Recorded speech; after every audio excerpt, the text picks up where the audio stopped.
Well, are you ready for April 2024? It's a big month astrologically, one of the biggest of this year. There's so much that happens within 4 weeks that I actually thought about doing a month-long video, but in my mind, it was too much. I decided to do 4 different chapters for 4 weeks. This is week 1, chapter 1. I'm going to talk about April 1st all the way into the 7th and touch upon the important 8th day, which is a major eclipse that's going to happen on Monday, April 8th. I'll be having a separate video that I'm going to publish later this week on that particular day. But in this video, we're going to jump in and talk about the aspects of the week, certain things I see building, and some of the interesting dynamics in this fabulous, let's say fabulous week of interplay between all the planets. So let's jump right in to April 1st. I will show you a chart here on April. Why don't we just start off a month with a Mercury retrograde station to start the whole dramatic story here. And that's what happens at 3:14 p.m. Pacific time. Mercury in Aries will turn retrograde at 27 degrees. I will point this out on the screen here. Here is Mercury right there, and we'll do it another arrow at 27 degrees. It's stationing retrograde, which means it stops. It's not really stopping in the sky. It has that appearance from planet Earth like it is. And here we are about to start a 3-week story of at least backwards motion from Mercury, and in a sense propel this massive eclipse narrative that's been going on really since last spring in the signs of Aries and Libra. But here we are in between eclipses as I make this video. March 21st, we had the first eclipse at 5 degrees Libra. We had a full moon eclipse there. And here, as I make this video and on this particular day, it's in between the two eclipses, and Mercury stops and goes retrograde. I think here what you need to understand first and foremost, keep it simple with Mercury retrogrades and the station days. To me, they have a vibrancy sometimes like when full moons happen. There's a lot of activity, a lot of movement. In this sense, Mercury stops, but there's movement with mercurial types of situations. You know, how we perceive things, how we communicate, how we calculate, how we do our things in our mind, how things get from point A to point B in our mind and out in the physical universe too. So, you know, there's some things that you have to pay attention to here because they will start to reveal itself in the next several weeks. And these are the types of things, mercurial things, that you will have a chance to look at and review and eventually correct. And this is a great time for some of us to get a bunch of stuff done in the next 3 weeks. So again, Mercury is going to station retrograde. I'll put it here on April 1st, 3:14 p.m. at 27 degrees Aries. The interesting thing is, just for reference, this planet goes retrograde until April 28th. You could see it's 3 weeks here where it stops at 15 degrees Aries, and that's an interesting point here. We want to make that point. So from 15 degrees all the way to 27, we are going to review this a total of 3 times during the whole Mercury cycle. Okay, we've already done it once, and we're going to do it again. And when Mercury moves forward, we will do it a 3rd time. Now, for me, we take this planet of communication in the sign of hot, fiery cardinal, sign of Aries. Cardinal is an initiating sign, and we're dealing with just fiery truth, impulsive communication, impulsive thought, no, just a quick thinking, no pondering is happening here. There's a verbal cutting that can happen here. And the reason why I say this is because we have to be careful of sharp tongue types of activities. At the same time, certain truths need to be said up front, and we don't want to waste time. Mercury in Aries does not want to waste time. So in a sense, there's no filtering of speech here, no filtering of the mind, and it's impulsive. And our perceptions come across this way. In a sense, you could think of our perceptions and mind activity that has a fire underneath it, and in a sense can burn hot and quick. And but when we know about things burning hot and quick, they'll burn out. So we have to be aware of the decisiveness here and how we can use Mercury in Aries, but at the same time with the retrograde station here that's happening, we can see something said and then burning out quick. And you have to remember here during these 3 weeks that a lot of things that are said brashfully, honestly, they'll be said over and over again. And depending if this particular Aries story, eclipse story affects you, you will be able to see this out. So it's a chance for you to speak truth, but at the same time, how fast and fiery do you do it? And knowing that the Mercury retrograde cycle is going for 3 weeks here with an eclipse in between and all these other aspects, that can Mercury and Aries be cautious and weigh things out the way a Libra would? I'm saying no. This particular week. And so we're just going to be aware of that. That happens at 3:14 p.m. Pacific on April 1st. Mercury will go retrograde. Remember, fiery perception, thought, speech, communication, no mind filters, okay, here. And I see this energy this whole week actually with Mercury, but especially late Sunday night on the last day of March, then going into the next couple days here. On the thing, I will point something out here for some of you who are really in the geek out astrology mode. You could see in this chart here that the moon is in Capricorn, so we know for the big part of the Mercury stationing standing still, that in a sense this moon eventually in the next day and a half is going to square this moon. And so there's a challenge. There's a lot of intense cardinal energy around here, and we want to be aware of that, okay? So we're going to jump in to head over to April 3rd. And the reason is something I like to point out for those who've been watching my channel, that I like to point out when there is a Moon-Pluto conjunction every month. And this actually happens on April 3rd. I'll show it right here, April 3rd, 2024.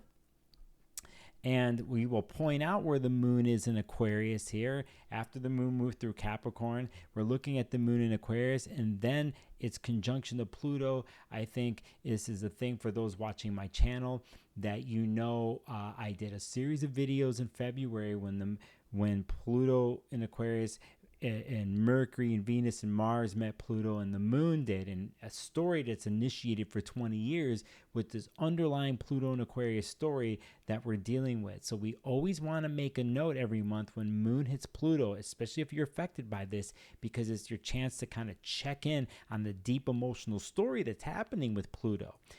There's another reason why I'm mentioning this, okay? And I think it's super cool from a just astrology geek out way, is this happens at 5:23 a.m. Pacific on April 3rd, okay? So, but there's something else that happens on April 3rd as we're building to, and let's pull up that chart.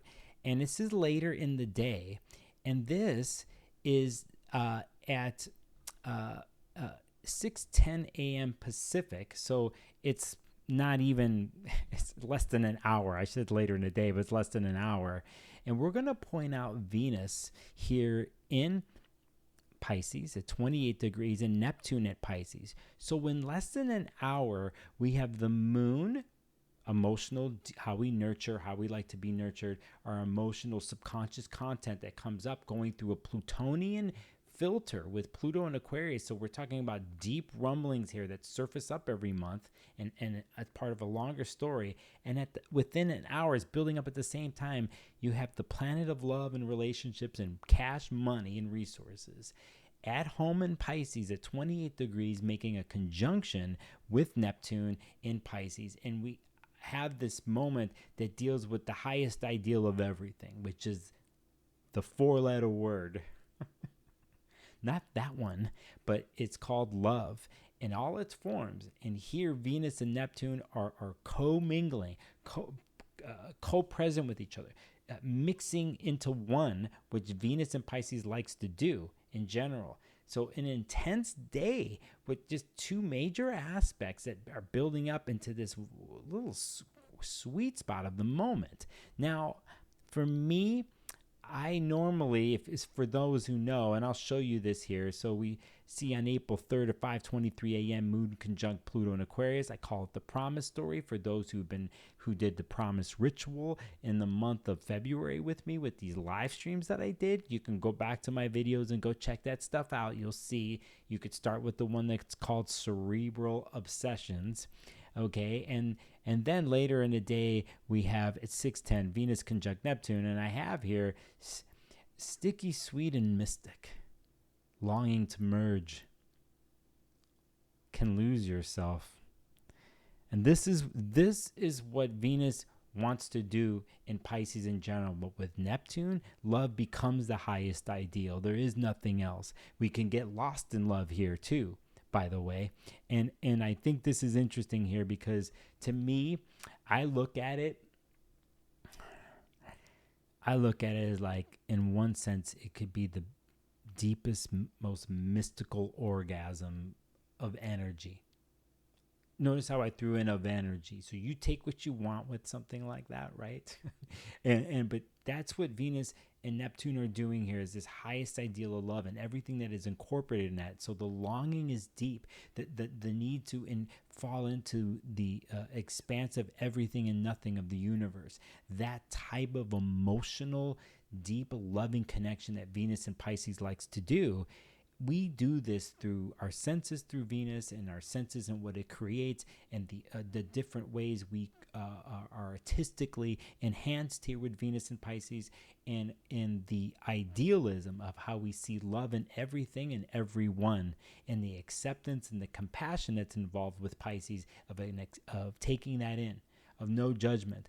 The wounds and the glory and the joy and everything is life and is to be celebrated. But here it goes deeper with Venus and Neptune. It goes even deeper here where one, I think, can lose themselves in the Pisces part of the chart, right? You have this with the Plutonian moon aspect that's happening at the same time. And there's almost where the deeper Aquarius moon mind way of doing things is going deep and wants to synthesize to its core. And at the same time, you have this almost euphoric, whatever we use to transcend vessel at Venus and Neptune here. And we just have some interesting dynamics for early in the week. You know, along with Mercury stationing retrograde here at 20, we have at 27. It's still standing still over here in the chart. We're not even talking about the eclipses yet, right? We're in between eclipse season, but we see something here. And I want you to keep track, especially of anything that I mention in this video that is touching upon anything Pisces and anything Aries, because these are the two main signs and players pretty much for the whole month, and have been recently for the last couple weeks. And by knowing this, understanding the story, this could help you with your eclipse processing that we're in the middle of, and especially for the big thing that happens on April 8th, and then the byproduct of these eclipses that will happen and string out for the next month and a half. So again, on April 3rd at 6:10 a.m., let me do this again for you all because I spent some time on these slides. We'll put it right here, April 3rd, 6:10 a.m. Venus will conjunct Neptune at 28 degrees, sticky, sweet, and mystic. Yum, yum, yum. So good. Art through the senses, mystic orgasm, the flood of emotions, the all-encompassing Poseidon rules anything and everything where we come from life-wise. The deepest place we can go is the feeling, at least, with this, okay? So there's that. We move and are coasting through here into April 4th, and it's wild what happens within 3 days here. And we're halfway into the week here, and we want to point out what happens here on April 4th at 9 o'clock p.m. Pacific. It'll be April 5th for many other parts of the world. And what I'm going to show you here, it goes back to Venus, and it's Venus in Aries now.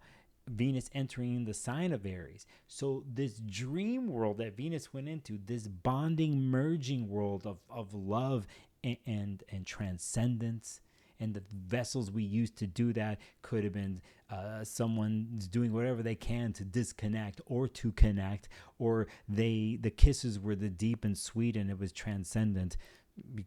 By the way, when I say kisses, you could be metaphorically kissing yourself or some other person or something, or whatever vessel you're using to transcend. And right after this, we get the next day Venus going into Aries, and it's bye-bye to the sensitivity and compassion and all-encompassing, and it's into the sign of Aries, which is me now, get it, fire, no filters.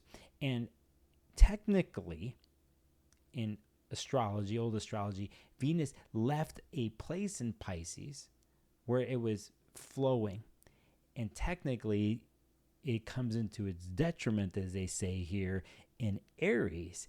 and the game switches. And this switches in less than 24 hours.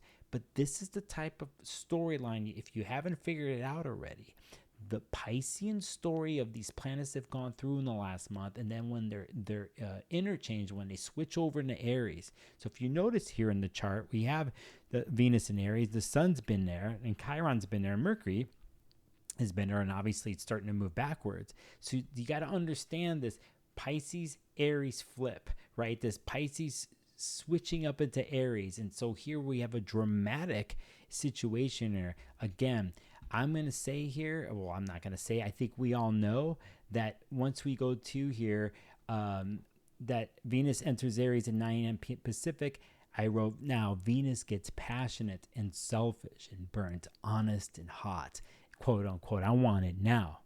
You love me or you don't, or I want to have you, or I want to, since Venus rules resources and cash and money, I can go to spend money really fast. That impulsive buy that one sees. You add this Venus story along with Mercury retrograde, and you could see how this week there'll be impulsive things that are said. And when we come Wednesday, impulsive buys, impulsive spending possibly, because primally, impulsively, I want this. So you're sitting in the grocery store line, or you're scrolling online, and you're just like, just put a bunch of stuff in your cart, and you just felt it. I need to have this. Boom, buy. And then you might see during the retrograde here in the next so many weeks whether it was the deal or not, right?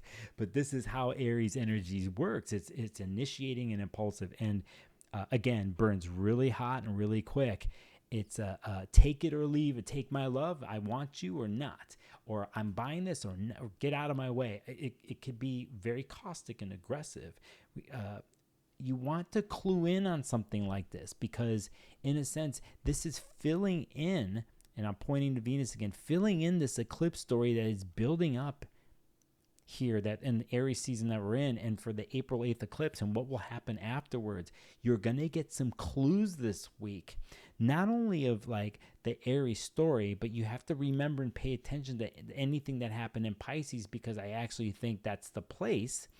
Something like Mars in Pisces here at 10 degrees. Mars is the ruler of Aries and is currently the ruler of all the Aries planets right now. I'll point out again, Mars in Pisces right here. So here we want to pay attention to this because this is where we end up. If we look at the base core planet that's ruling all the Pisces or Aries planets, we're going to go to Mars, and it's in Pisces. So we had Venus go through in Mercury so many weeks ago, and Saturn is there now in Neptune.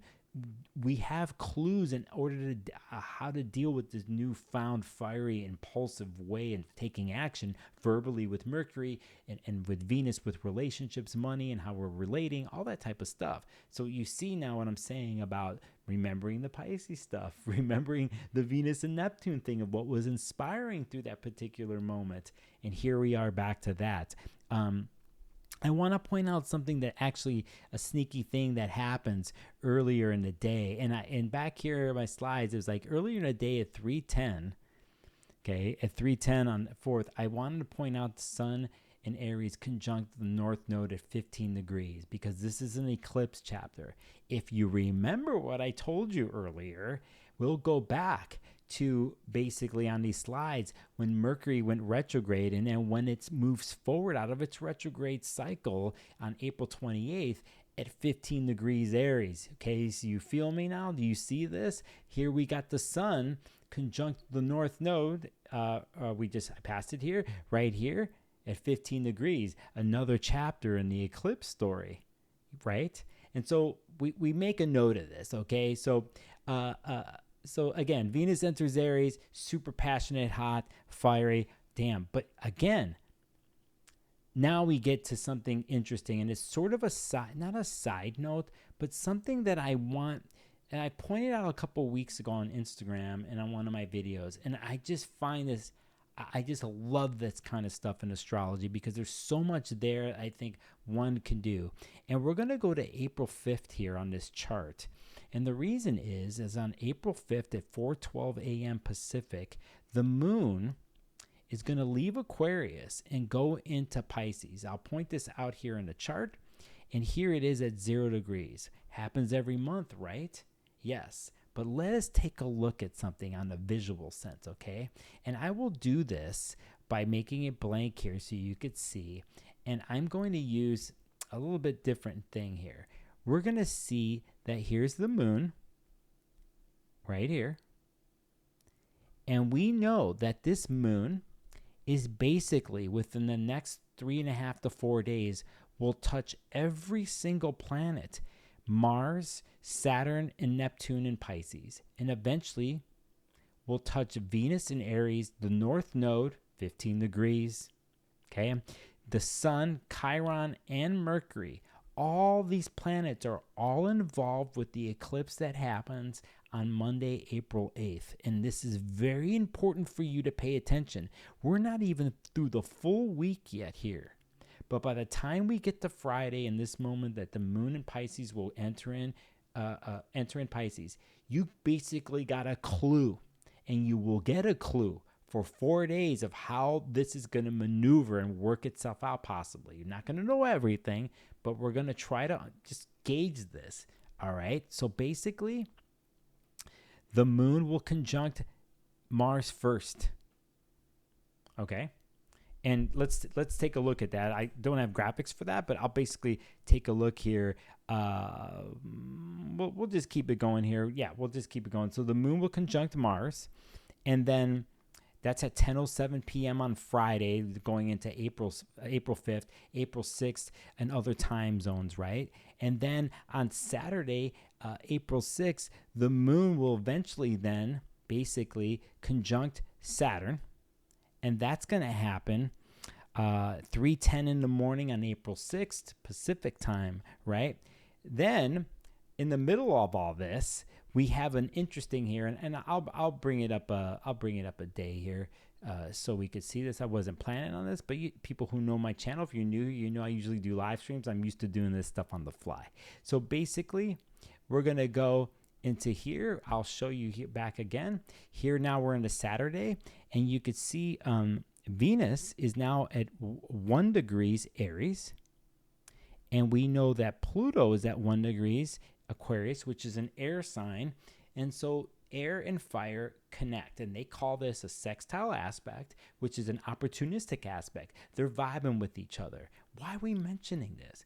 Because we remember earlier in the week when the moon touched Pluto, and that was the day at the same time that Venus was with Neptune in Pisces. Now we have an extra chapter in this underlying moon story, because here's Venus, which earlier was in Pisces in the week, now is making this connection to the power planet, the planet that wants to move and unearth things, okay? But really it's about a power grab in a positive way here with Venus and Aries. We have to look for the interesting positive aspects that are happening during eclipse cycles, because these are the places that we can use, especially with inner body planets like like Venus and Mars, Jupiter, but like even the moon. So we have a connection to the moon earlier this week when Moon and Pluto were together in Aquarius. Here's Venus now sextiling Pluto, okay? And that is going to happen at 10:45 a.m. So we keep going. We're back to the moon now. And see, now the moon here is conjunct Saturn, right? And let's make a point here. If the moon started with his motion and connecting with Mars, we know emotionally there's an intense Pisces way of being, especially since we had Venus and Neptune connect earlier in the week in Pisces, right? So that is still there. The moon continues this story with Mars, and it's aggressively Pisces. Can one be aggressively loving? Can one want to keep initiating the oneness of the world and merging? Yes, but then this is where it gets interesting, because within hours or degrees, then you see the moon here hit Saturn. And I think this is actually huge and beneficial, because a lot of times with the moon, we're dealing with subconscious things, especially in the water sign of Pisces. And so the vision and the things of inspiration that happened earlier in the week with Venus and Neptune and Pisces can get solidified here on a level with Saturn. Saturn is cohesive and wants to put it together. this dissolving that happened with Venus and Neptune earlier in the week, the dissolving that happens with Moon and Pisces with Mars, then comes to a place where those deep emotions and that separating and then merging again, watery into one thing, has containment and boundaries to take all of that into a certain way and start to solidify it with Saturn. And mind you, this is just a moon transit, okay? But you see what's happening this week. My suggestion is to note this moment and see where the Pisces part of your chart is, and to understand if you can, what your own version of calm and peace is. And if you can structure that calm and peace, structure Saturn, and take that calm and peace and that deep sense of love and compassion, Pisces, and put it together, you have a solid understanding of something here before we enter in the Piscean realm, or the Aries planets. Mind you, looking at this chart, it's Moon hit Mars first, Moon hit Saturn, it still hasn't hit Neptune. And that Neptune hit is going to happen. And I'll bring up that chart here. You can see I have more to say. He's like, I was looking at this and I was just like, I just so much. So here's April 7th here at 1:26 a.m. Pacific.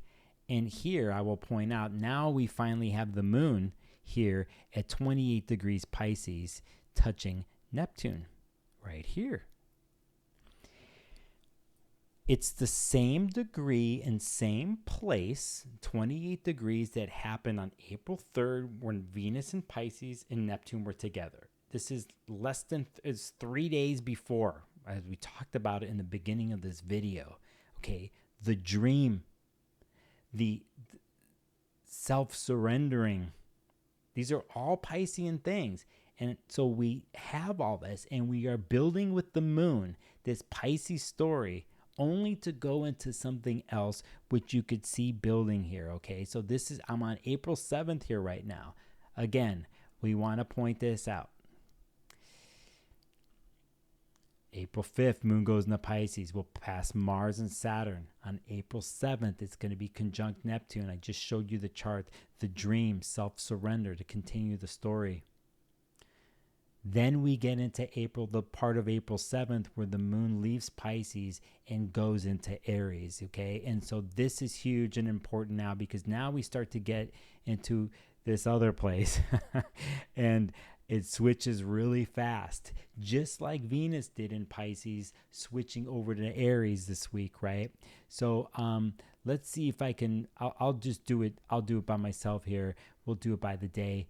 And basically here you will see now the moon already here when we get to the 7th, first touches a Venus in Pisces, and then will proceed to touch the North Node, the Sun, the eclipse, basically, at 19 degrees, and then Chiron, and then Mercury. And this all happens until late April 8th, Monday night Pacific, into April 9th. So now I just showed you here, within 4 days, the moon will touch every single planet here, from Mars to Saturn, Mars, Saturn, Neptune, Venus, North Node, Sun, Chiron, Mercury. And this is such a concentrated move that the moon does. If you think about what moon does in general, okay, and I'm saying this to you as like the emotional story that the moon does every month. 2.5 days, it goes each sign 2.5 days through all 12 signs in roughly 30 days, okay? It's pretty much around there. But to have a buildup of a Mercury retrograde, a moon Pluto in Aquarius, on the same time to have Venus and Neptune in Pisces, to have all these little aspects, but then have the moon move through, and then on a major new moon eclipse that happens on the 8th to touch all these planets, is so much activity that I want you to understand the possible type of emotional roller coaster that could happen this week. Now, again, I'm going to suggest that The movement of the moon and Venus this week in Pisces is your go-to place if you get out of sorts, is to remember what was inspiring there, remember the calm and peace structuredness, Saturn in Pisces, that helped you with the vision and the inspiration in Pisces. The abruptness of Aries, there's a certain truth that comes out there, and I'm not saying one's better than the other, but I want you to at least acknowledge the switch in the change. And so when it gets caustic and gets Aries and very fiery, how good are you with that transition? Some are going to love it and flow in it. Some will not. And if you can at least acknowledge the switch and change, that's all you need to do. I'm not going to tell you what to do, say this or do that on this day or not. But I think the biggest thing is understanding the switch that happens this week, and then how it carries into the April 8th eclipse. That April 8th eclipse will be a later video this week. I will talk specifically about that in another video that talks about part 2 of the month, week number 2. You see what I'm saying? If I was going to make a whole video on this, some people will, but I can't because there's so much intricacy here. And plus, when I make my next video, we'll have a little bit of a check-in on these particular chapters and aspects that I brought up today. Whatever the case is, we have to recognize this incredible world that we live in, and astrology in general, and how it gives us these insights, and to geek out on or to see in one's own life, but to understand transits, to at least look at and try to forecast and envision this. As I say to my clients, and I've said on these videos a lot, is more than half the challenge in battle. And once you do that in moments of transition or sharpness, when you make that connection and the correlation, you are one with the universe, regardless if it's good or bad or anything. You feel in tune. And so that's why I made the video this way. I want to send a big shout out to people who've been messaging me lately and getting readings. I'm doing a special eclipse reading right now. I'll put that link down below. I'm just going to open up some days. I thought I was going to leave town. I'm not anymore, so I have more time. You could check it out, check it in. Let's finish this way.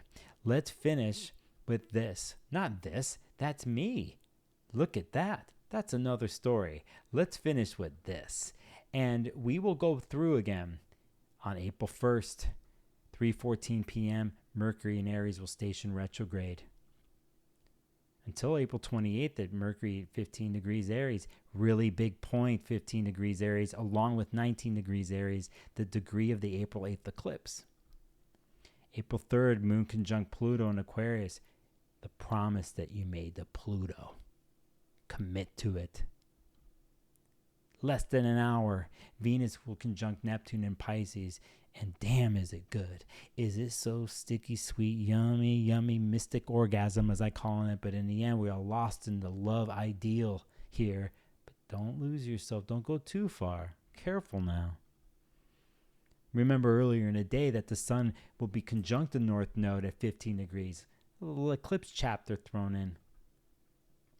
We get to the 4th to 5th. Venus leaves the watery realm of Pisces into Aries. Now it gets burnt hot, and Aries wants it now.